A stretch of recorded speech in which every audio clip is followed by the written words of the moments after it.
So I just read Superman of Metropolis issue 2 from DC Future State, and it's a little bit better than the first one, but that's because the first one was just so goddamn stupid and terrible. But this is absolutely nothing. I will say that I do love the art though. The art is fantastic throughout the book. The faces are beautiful. I mean, even though Kara's missing two very important assets that she should have at her age, now that it's the future, she does have a very nice butt. Superboy's body, again, is still far too long, though. From his neck to his belt, it's just far too long. But that aside, great art. So we start off on Brain Cell's spaceship. Jonathan obviously shrunk down Metropolis, being the idiot that he was.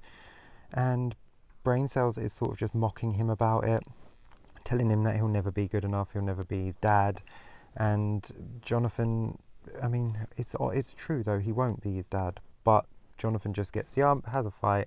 He creates Brain Cells creates 4 clones of Superman to fight John. They've got no faces, they're all from different eras. You've got the first Superman, you got your retro Superman killed by Doomsday.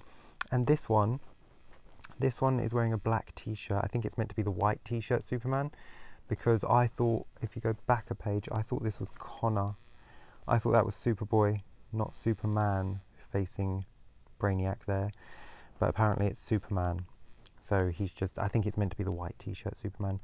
But yeah, so he's fighting those. Kara wakes up in the Fortress of Solitude, grabs the shrink ray to go and save Metropolis. She's on her way. Some great panels. The art is fantastic. The action's great. It's all fine. It's an absolute nothing story from start to finish, because he fights them. He uses the Neuronium, the fake kryptonite that makes Kryptonians angry, but somehow it defeats the Kryptonians. It defeats the clones. It doesn't make them angry. It just kills them. So they've changed how that works. Kara's on her way. She gets zapped. Smashes the MacGuffin, or the shrink ray that's going to bring Metropolis back. So you're like, oh no, Metropolis is going to stay in a dome forever and ever. And they're like, no, it's not, because Kara's just going to make Brain Cells help her fix it. So that was pointless. And they're not going to do anything to Brain Cells. They beat him and they're like, we won. And he's like, okay, I guess we're all friends again. It's an absolute nothing. So he brings Metropolis back. Now remember, he took it from where it was. He literally just ripped it out of the ground.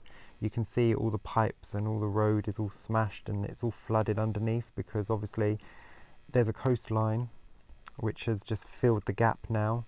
So he just plops Metropolis back, and you see him put a pipe back, and to deal with the flooding, because obviously it's flooded because it's the coastline has just completely changed now. He's altered the entire landscape, but I guess a bit of freeze breath will make it go away. It doesn't freeze the water, it makes it go away.